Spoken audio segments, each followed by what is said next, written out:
So you're the co-host of Sneaker Center, which airs on ESPN Plus. How do you view the storytelling of sneaker culture as opposed to traditional league talk such as Woj bombs or human interest stories? Yeah, so Sneaker Center, we kind of took a different approach. It was a re-up on a show from 2005 to 2007 that Bobito Garcia had on ESPN Plus. And so really it wasn't about, I think the one downside of sneakers, obviously they're expensive and, we don't want to just kind of celebrate the hype. And there's a lot of kids on Instagram that have, hundreds of pairs of these shoes that are worth a couple hundred to $1,000 a piece. And we didn't want to make the show about kind of celebrating that. We wanted to find people that had unique stories. One of my favorite segments, there's a coffee shop in Portland called Dead Stop Coffee.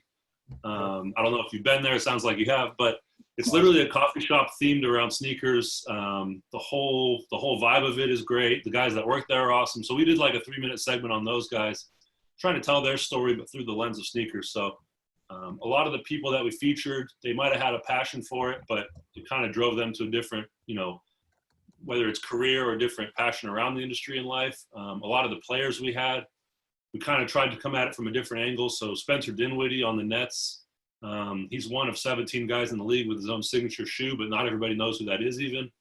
And he wasn't signed by anybody, and he just went to I should say, a factory in China and created his own shoe. So there's guys that we tried to find, and women, of course, that we tried to find unique stories, and then try to build that out. Each episode was around 22 minutes. So it's kind of like quick hitting stuff, but totally different format, kind of different experience. And that was a fun one to put together. Yeah, that's great. And you appeared on The Jump with Rachel Nichols, where you discussed the NBA's top sneaker free agents. What do you pay attention to the most when you're trying to put those pieces together?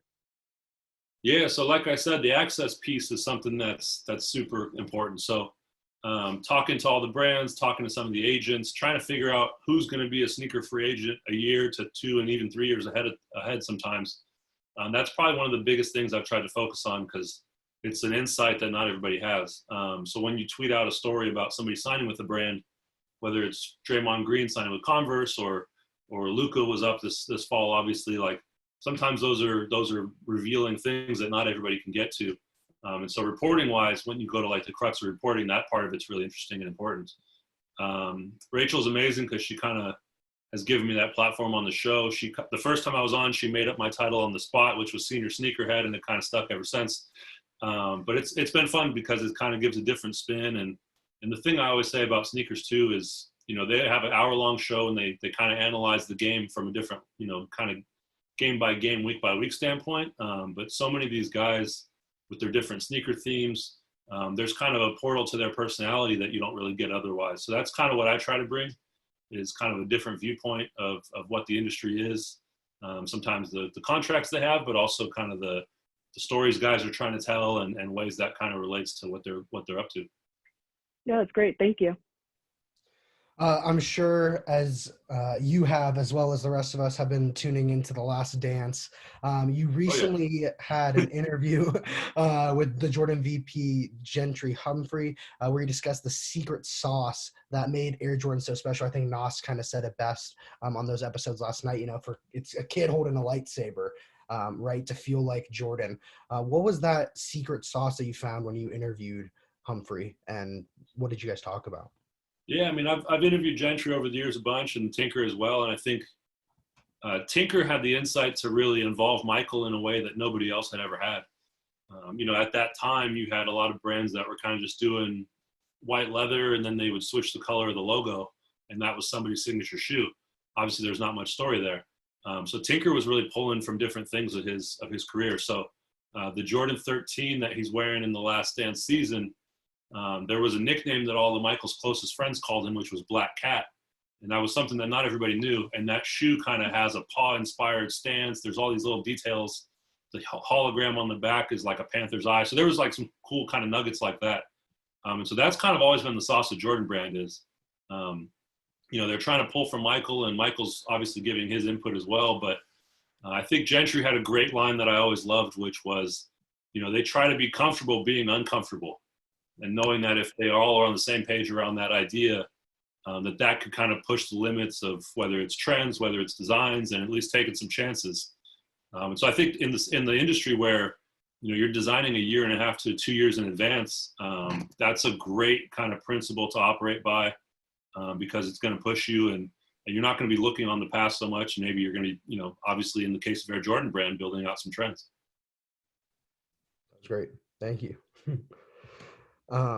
So I guess, what have you thought of The Last Dance so far? They've had a few episodes where they really hone in on the sneakers and the homage to them, like Mike's last game in the Garden, and him wearing those first pair of ones that he had the first time he played. What do you think of the whole documentary so far? It's been amazing. I know there's some people from a purist journalism standpoint that don't love the fact that Jordan's team actually is on the executive production side. But I think the flip side of that is obviously you're getting some rawness and some reality from all the guys that are talking, and it's great because it has been so long. It's been 20 years. So to have all this footage, the basically the crew had 500 hours of footage from that last season. So all the different stuff they're able to piece together, and then obviously tell the historical context of it. It's been amazing. I mean, all the things leading up to that I kind of knew, but I saw like a tweet from Trae Young where he had no concept of some of the stuff Mike was up to in '88. So I think it's great because it allows a new audience to kind of get a different perspective, a different angle on what Jordan really meant on the basketball floor, in addition to his kind of mentality. And then from the sneaker standpoint, that's obviously been creating a lot of excitement around all the different models that are worn throughout the seasons. Definitely. I found it super interesting. You have those fire red fives, obviously the ones, and then they focus on the 13s a lot, that being his final season there. It was just, it's kind of mind blowing for me at least. And I think most people my generation, we grew up with, LeBron and Kobe are MJ, and watching this stuff, it almost feels like I'm watching it live happen. Obviously when it bounces around on the timeline, I'm kind of like, what's going on? But it's almost like you're watching Mike do these things live. And yeah, like Trae Young had no context. Like for me, like LeBron and Kobe are my greatest player of all time, and I've never seen Mike play.